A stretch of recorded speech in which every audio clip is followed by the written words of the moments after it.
បងប្អូនបានសួរខ្ញុំច្រើនអំពីកងរាជអាវុធហត្ថរបស់កម្ពុជាដូច្នេះនេះគឺជាវីដេអូនិយាយគ្រប់យ៉ាងអំពីកងរាជអាវុធហត្ថរបស់កម្ពុជារបស់យើងថាតើមានប្រភពដើមកំណើតមកពីណានិងប្រព័ន្ធនិងការងារនិងកាតព្វកិច្ចអ្វីខ្លះសម្រាប់កម្ពុជាទាំងស្រុងនឹងត្រូវបកស្រាយនៅក្នុងវីដេអូមួយនេះនិងសូម share វីដេអូមួយនេះជាបន្ទាន់ព្រោះថាវាសំខាន់ក្នុងការយល់ដឹងខ្លាំងណាស់សូមជួយ subscribe នៅ YouTube Channel របស់ខ្ញុំមួយនេះផងដើម្បីបានវីដេអូថ្មីនៅពេលក្រោយផងដែរកងរាជអាវុធហត្ថរបស់កម្ពុជាគឺជាស្ថាប័នសន្តិសុខដ៏សំខាន់មួយរបស់កម្ពុជាដែលមានមុខងារទាំងជាអង្គភាពយោធានិងប៉ូលីសដែលបម្រើក្រោមក្រសួងការពារជាតិដែលជាផ្នែកនៃកងយុទ្ធពលខេមរៈភូមិន្ទបេសកកម្មរបស់កងរាជអាវុធហត្ថគឺដើម្បីរក្សាសណ្ដាប់ធ្នាប់សាធារណៈពង្រឹងច្បាប់និងជួយការពារជាតិនៅពេលដែលចាំបាច់ម្យ៉ាងវិញទៀតដើរតួនាទីជាស្ពានរវាងកងទ័ពនិងប៉ូលីសដែលមានសិទ្ធិអំណាចក្នុងការដោះស្រាយការរំខានដល់ជនស៊ីវិលនិងសមត្ថភាពក្នុងការចូលរួមប្រតិបត្តិការយោធាប្រសិនបើសន្តិសុខជាតិត្រូវបានគំរាមកំហែងប្រវត្តិរបស់កងរាជអាវុធហត្ថកម្ពុជាចាប់ផ្ដើមភ្លាមៗបន្ទាប់ពីប្រទេសបានឯករាជ្យពីបារាំងវាត្រូវបានបង្កើតឡើងដំបូងនៅថ្ងៃទី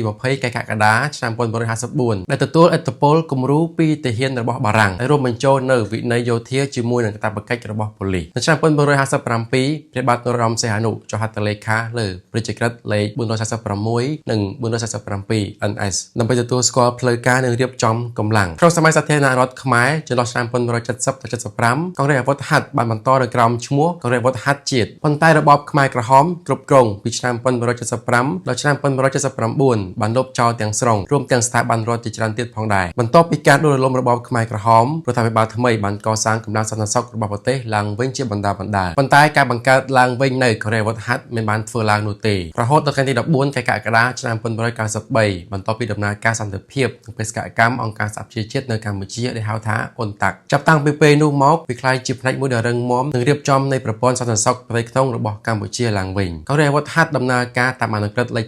77ចុះថ្ងៃទី21 ខែធ្នូឆ្នាំ1994ច្បាប់នេះកំណត់យ៉ាងច្បាស់នៅភារកិច្ចរចនាសម្ព័ន្ធនិងអំណាចរបស់ខ្លួនកងរាជអាវុធហត្ថមានតួនាទីរក្សាសណ្ដាប់ធ្នាប់សាធារណៈទប់ស្កាត់និងស៊ើបអង្កេតអុក្រិតកម្មធ្ងន់ធ្ងរដូចជាភេរវកម្មប្លន់ប្រដាប់អាវុធការជួញដូរគ្រឿងញៀនការពារស្ថាប័នរដ្ឋាភិបាលនិងជួយកងទ័ពការពារប្រទេសជាតិវាក៏ជួយដល់អាជ្ញាធរស៊ីវិលក្នុងគ្រាមានអាសន្នគ្រោះមហន្តរាយនិងព្រឹត្តិការណ៍សាធារណៈផងដែរដោយសារតែលក្ខណៈពីរនេះហើយអាវុធហត្ថកម្ពុជាតែងធ្វើការជាមួយនគរបាលជាតិប៉ុន្តែស្ថិតនៅក្រោមបញ្ជាយោធានិងអនុវត្តវិន័យរបស់កងកម្លាំងប្រដាប់អាវុធអង្គការរបស់អាវុធហត្ថបានរីកដុះដាលពាសពេញផ្ទៃប្រទេសទីស្នាក់ការកណ្ដាលរបស់វាមានទីតាំងនៅរាជធានីភ្នំពេញហើយវាមានបញ្ជាការថ្នាក់តំបន់នៅទូទាំង25ខេត្តក្រុងគណៈបញ្ជាការនៅខេត្តនីមួយៗ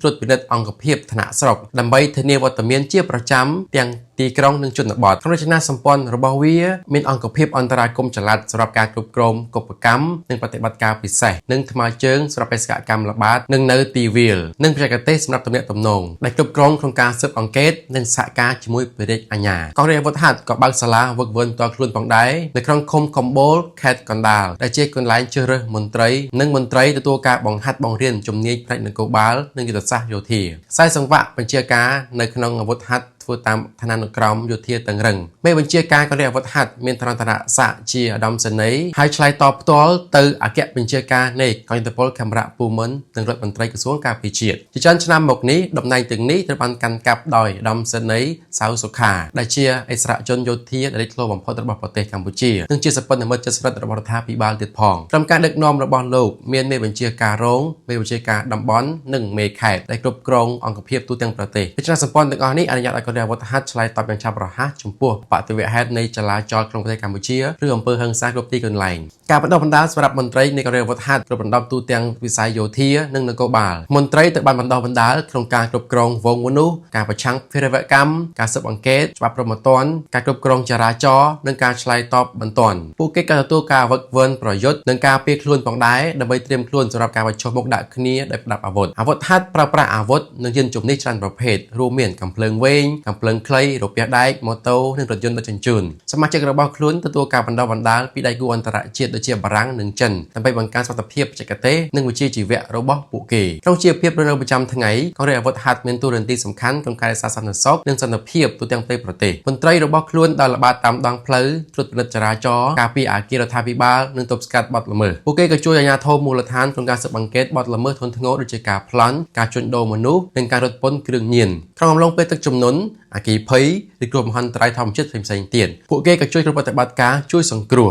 នៅក្នុងឱកាសបុណ្យជាតិព្រះរាជពិធីបុណ្យចម្រើនប្រជាជនការបោះឆ្នោតនានាវត្តហាត់ប្រណសន្តិសុខជាទ្រង់ទ្រាយធំដើម្បីធានាសណ្ដាប់ធ្នាប់សាធារណៈនៅពេលដែលមានភាពចលាចលឬបាតកម្មដោយហិង្សារាជអាវុធហត្ថដើរតួនាទីសំខាន់ក្នុងការឆ្លើយតបយ៉ាងឆាប់រហ័សរបស់ប្រទេសកម្ពុជាដោយឈានជើងចូលទៅក្នុងការស្ដារស្ថិរភាពឡើងវិញទោះជាយ៉ាងណាក៏ដោយអាវុធហត្ថបានប្រឈមនឹងការរិះគន់ពីក្រុមសិទ្ធិមនុស្សអន្តរជាតិនិងអ្នកស៊ើបអង្កេតការបរទេសមួយចំនួនរបាយការណ៍ពីអង្គភាពនានាដូចជាអង្គការឃ្លាំមើលសិទ្ធិមនុស្សបានចាត់ប្រកាន់ថាកងរាជអាវុធហត្ថបានប្រើកម្លាំងហួសហេតុកំឡុងពេលបាតកម្មឬបាតកម្មនយោបាយអ្នករិះគន់ខ្លះបានអះអាងថាកងរាជអាវុធហត្ថមានខ្សែជាមួយគណៈបកនយោបាយកាន់អំណាចហើយពេលខ្លះប្រើវាក្នុងការគៀបសង្កត់គណៈបកប្រឆាំងឬកោតកម្មការងារម្យ៉ាងវិញទៀតថាវិបាលកម្ពុជាការពារសកម្មភាពរបស់កងកម្លាំងដោយនិយាយថាពួកគេចាំបាច់ត្រូវការពារស្ថិរភាពជាតិនិងទប់ស្កាត់ភាពវឹកវរប្រហែលឆ្នាំថ្មីនេះការបណ្ដោះបណ្ដាលថ្មីនិងការកំណែទម្រង់ផ្ទៃក្នុងត្រូវបានណែនាំដើម្បីលើកកម្ពស់វិជ្ជាជីវៈនិងការយល់ដឹងអំពីសិទ្ធិមនុស្សឥឡូវនេះក៏ដើរតួនាទីសំខាន់ក្នុងការប្រយុទ្ធប្រឆាំងលើការកាប់ព្រៃឈើខុសច្បាប់ការជួញដូរសត្វនិងអកតកម្មបរិស្ថាន